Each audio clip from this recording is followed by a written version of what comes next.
Değerli misafirler, Türkiye Cumhuriyeti Cumhurbaşkanlığı İletişim Başkanlığı'nın düzenlemiş olduğu NATO 2030 Yeni Bir Çağ için Birliktelik raporunun değerlendirileceği video konferansa hepiniz hoş geldiniz. NATO'yu önümüzdeki 10 yıla taşımak için sağlam ve ileriye dönük bir temel oluşturan NATO 2030 Yeni Bir Çağ için Birliktelik başlıklı uzmanlar grubu raporunu memnuniyetle karşılıyoruz. NATO Genel Sekreteri tarafından belirlenen ve raporun hazırlanmasından sorumlu uzmanlar grubunda Büyükelçimiz Sayın Tacan İldem'in de yer almasından gurur duyuyoruz. 2014 yılından itibaren askeri alanda kayda değer bir gelişme gösteren NATO'nun aynı şekilde siyasi boyutunun da buna paralel olarak güçlendirilmesini hedefleyen raporda yer alan 138 öneri arasında en dikkat çekenlerden biri malumunuz stratejik konseptin güncellenmesidir. Biz bu tavsiyeyi yerinde bulmakla birlikte ittifakın karşı karşıya olduğu sınamaların stratejik konseptin güncellenmesiyle ortadan kalkmayacağını da düşünüyoruz.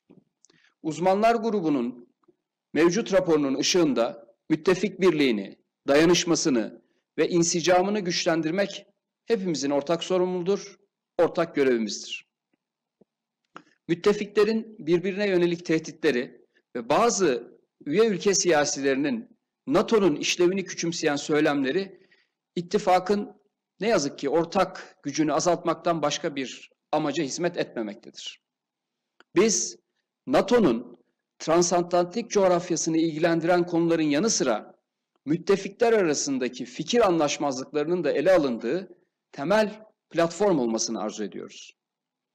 Türkiye Cumhuriyeti Cumhurbaşkanlığı İletişim Başkanlığı olarak NATO hakkında farkındalık oluşturmayı amaçlayan We Are NATO kampanyasına da 2019 yılının Eylül ayından itibaren katkı sunmaya çalışıyoruz.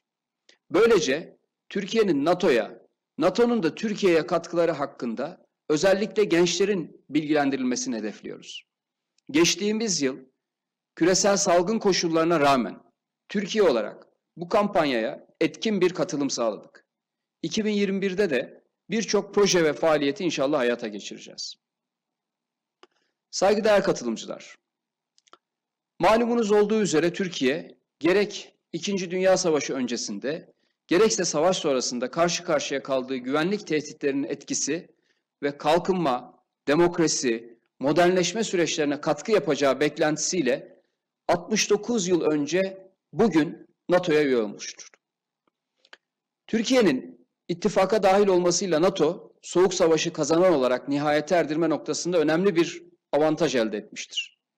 İttifakın savunduğu değerlerin selameti uğruna vatan toprağından binlerce kilometre ötede Kore'de şehitler veren ülkemiz yıllar içinde ittifakın önemli bir parçası haline gelmiş, NATO'nun en büyük ikinci ordusu, NATO misyon ve harekatlarına en fazla katkı yapan 5, ittifaka havada erken uyarı ve yakıt ikmal uçağı katkısı verebilen 4 ve NATO ortak bütçelerine en fazla iştirak eden 8 ülkeden biri konumuna yükselmiştir.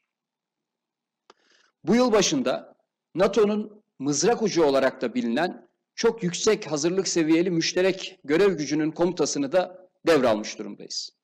Türk Silahlı Kuvvetleri bu bağlamda toplamda 6400 kişilik askeri personelden oluşan güce 4200 piyade ile destek verecek. NATO'nun daimi deniz kuvvetlerine de tüm dönemlerde unsurlarımızla katkı sağlıyoruz. Bu da hepinizin malumudur. Güvenlik ve savunma planlamalarımızın merkezinde yer alan NATO'ya olan taahhütlerimizi bugüne kadar hep yerine getirdik, getirmeye de devam ediyoruz. Ancak ittifakın da kendisini yenileme, günümüzün tehdit önceliklerine göre güncelleme ve 2030'lu yıllara uyarlama zamanı gelmiştir. Bu son derece açık bir gerçektir. Bugün karşı karşıya olduğumuz güvenlik risklerini Soğuk Savaş'ın bakış açısıyla kavrayamayız. NATO'nun bilhassa terör örgütlerinden kaynaklanan asimetrik tehditler karşısında çok daha kararlı, çok daha etkin, çok daha proaktif davranması artık bir zorunluluk haline almıştır.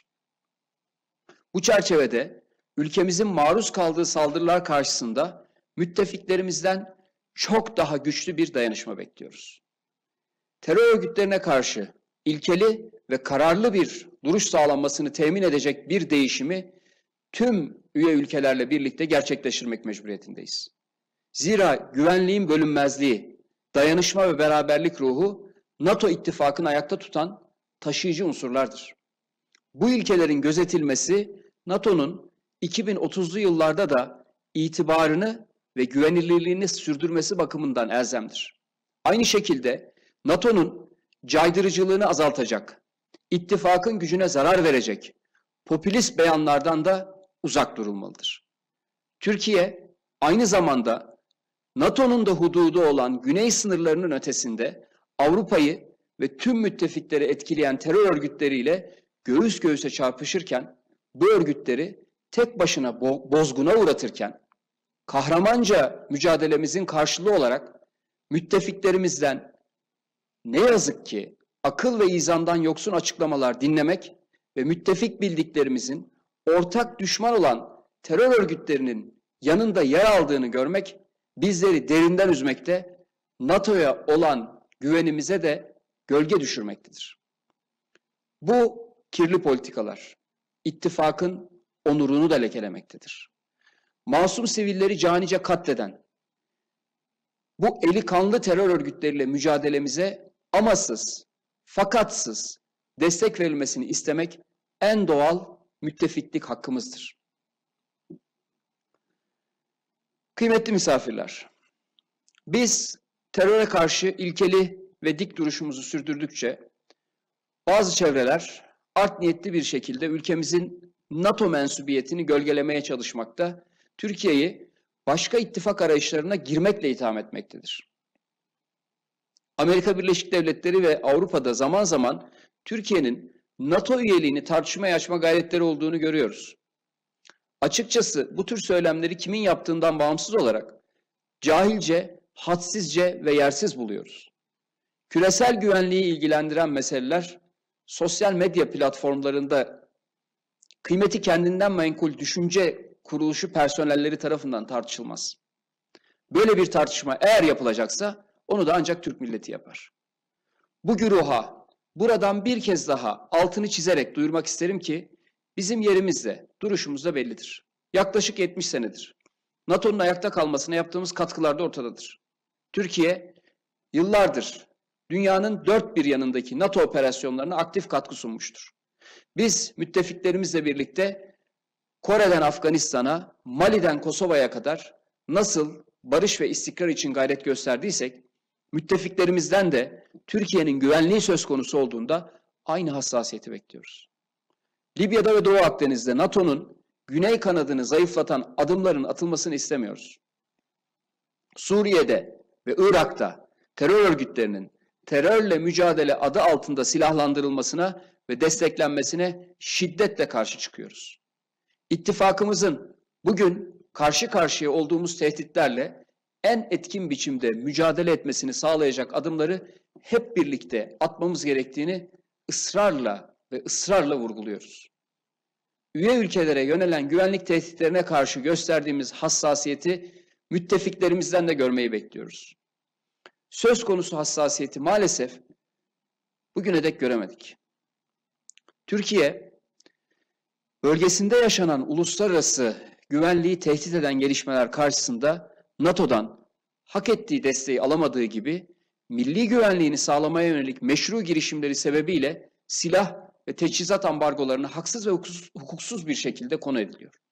Dün uluslararası hukuk ve anlaşmalardan doğan garantörlük hakkımızın kullanılması kapsamında icra ettiğimiz Kıbrıs Barış Harekatı'nda nasıl müttefiklerimizin ihanetiyle karşı karşıya kaldıysak, bugün de sivil kayıpları önlemek, milli güvenliğimizi garanti altına almak ve sonuçları tüm Avrupa için çok ağır olabilecek yeni göç dalgalarını engellemek adına verdiğimiz mücadelede Suriye'de maalesef ihanete uğradık. İttifakın en güçlü üyesi PKK'nın Suriye'deki kolu PYD, YPG'yi neredeyse bir ordu gibi donatmaya çalıştı. Türkiye topraklarına atılan roketler yüzünden çok sayıda vatandaşımız hayatını kaybederken müttefiklerimiz öylece izledi. Kimse önlem alma çabalarımıza destek vermedi. Türkiye hava savunmasında güçsüz bırakılırken sesini çıkarmayanlar kendi imkanlarımızla S-400 hava savunma sistemlerini almamızı engellemek için her türlü girişime yöneldi. NATO üyesi 3 ülkede daha benzer hava savunma sistemleri bulunurken Türkiye hedefe kondu. Bu silahların NATO sistemlerine entegre edilemeyeceği bahanesiyle parasını ödeyip satın aldığımız F-35 jetleri bunca zamandır teslim edilmedi. Periyodik bakım için gönderdiğimiz uçakları dahi bu dönemde geri alamadık. Teslimatı yapılmayan bu uçaklar için Türkiye'den hangar ücreti bile alındı.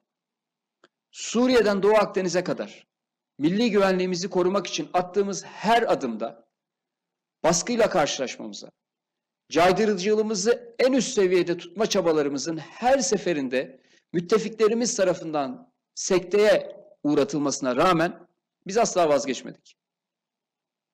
Türkiye'nin yalnız bırakıldığında diz çökecek, hedeflerinden vazgeçecek bir ülke olmadığı çok açıktır. Bunu bugüne kadarki politikalarımızla net bir şekilde ortaya koyduk. Sayın Cumhurbaşkanımızın ifadesiyle kötü komşu insanı ev sahibi yapar ve yaptı. Gece gündüz çalışarak kendi askeri endüstrimizi oluşturduk. Her türlü hafif ve ağır silah, askeri araç, gereç, teçhizat, bütün bunların üretiminde her geçen gün çok şükür gücümüze güç katarak ilerliyoruz. Zira askeri, ekonomik ve diplomatik bakımdan güçlü olmak bizim için tercihten öte bir şeydir, bir zorunluluktur. İddia sahibi olmak çok çalışmayı gerektirir. Biz dünyaya karşı sözü olan bir milletiz. Dünyaya söyleyecek sözü olan bir milletiz. İddialarımız var ve iddialarımızın arkasındayız. Değerli katılımcılar, yine üzülerek belirtmeliyim ki 15 Temmuz hain darbe girişimini gerçekleştiren FETÖ terör örgütünün elebaşısı ve üst düzey sorumluları müttefikimiz Amerika Birleşik Devletleri'nde özgürce yaşamaya devam etmektedir. NATO'nun ikinci büyük ordusuna sızan, terörle mücadelemizi sekteye uğratan bu üniformalı teröristlerin işledikleri suçlar Türk milletinin zihninde tazeliğini korumaktadır. FETÖ elebaşının iadesiyle ilgili haklı taleplerimiz bugüne dek karşılık bulmamıştır. Gerek PKK, PYD, YPG, gerekse FETÖ terörüyle mücadelemizde müttefik bildiğimiz Amerika Birleşik Devletleri'nin sürekli Türkiye karşıtı bir pozisyon almasını diplomatik olarak da son derece yakışıksız bulduğumuzu da belirtmek isterim. Terörün ırkı, rengi, dili, dini yoktur, olamaz. Benim teröristim kötü, senin teröristin iyi yaklaşımından bugüne dek hiçbir fayda elde edilmemiştir. Bu süreçte herkes kaybetmiştir. Bu vesileyle PKK'nın geçtiğimiz günlerde Gare'de kalleşçe şehit ettiği vatandaşlarımızla bir kez daha anmak istiyorum. Şehitlerimize Allah'tan rahmet, ailelerine ve sevdiklerine de başsağlığı diliyorum. Açıkçası Amerika Birleşik Devletleri Dışişleri Bakanlığı tarafından yapılan ilk açıklamayı tatmin edici bulmadığımızı da ifade etmek zorundayım. Türkiye'de yaşanan her türlü gelişmeye dair bir kanaati olan Amerikalı meslektaşlarımızın ABD'nin terör örgütü listesinde bulunan PKK tarafından gerçekleştirilen bu infazla ilgili karnından konuşması incitici ve yaralayıcı bir davranıştır. Bu örgütün 2013 yılında ABD'nin Ankara Büyükelçiliğine yönelik intihar saldırısı düzenleyen DHKPC ile ortak Suriye'de silahlandırdığınız PYD, YPG ile kardeş olduğunun da unutulduğunu görüyorum. İşte daha bu hafta başında Erbil'deki ABD Başkonsolosluğu'na füzeli saldırı düzenlendi. Biz bugüne dek kimden gelirse gelsin terörün her türlüsünü sorgusuz sualsiz, amasız fakatsız lanetledik, lanetliyoruz. Aynı tavrı müttefiklerimizden beklemek de en doğal hakkımızdır. Son günlerde değerlerden de sıklıkla bahsedildiğini görüyoruz. Bunun için şunu ifade etmek istiyorum. Türkiye'nin terörle mücadelesinde yalnız bırakılması ne insanlığa ne de müttefikliğe sığar. Kıymetli misafirler, Türkiye, NATO'nun vazgeçilmez bir ortağıdır. bazı müttefik ülkelerin Türkiye'ye karşı takındığı tutumu ittifaka mal etmek de doğru olmaz. Nitekim bu durum Sayın Cumhurbaşkanımızın NATO Genel Sekreteri ile yaptığı tüm görüşmelerde tekrar tekrar ispatlanıyor. Fakat içinde bulunduğumuz çağ yeni ve benzeri görülmemiş sorunları da beraberinde getiriyor. Kimsenin tek başına kolay kolay başa çıkamayacağı imtihanlar ve tehditlerle karşı karşıyayız. Bu stratejik tabloda ittifakların önemi daha da artıyor, müttefiklik hukuku yeniden tanımlanmaya ihtiyaç duyuyor. Türkiye kendisinden yardım isteyen eli hiçbir zaman geri çevirmemiştir. Biz 70 sene önce yaptığımızı bugün de yapmaya, ittifaka değer katıp tüm zorlukları birlikte göğüslemeye hazırız. Yeter ki müttefiklerimiz de bizimle samimi bir dayanışma sergilesin. Bunun ittifakımızı zayıflatmayacağı, tam tersine güçlendireceğinin de bilincinde olsun. Ben konferansımıza teşrifleriniz için hepinize yürekten teşekkür ediyor. Panellerimizin ufuk açıcı, zihin açıcı olmasını diliyorum. Hepinize iyi günler diliyorum. Kalın sağlıcakla.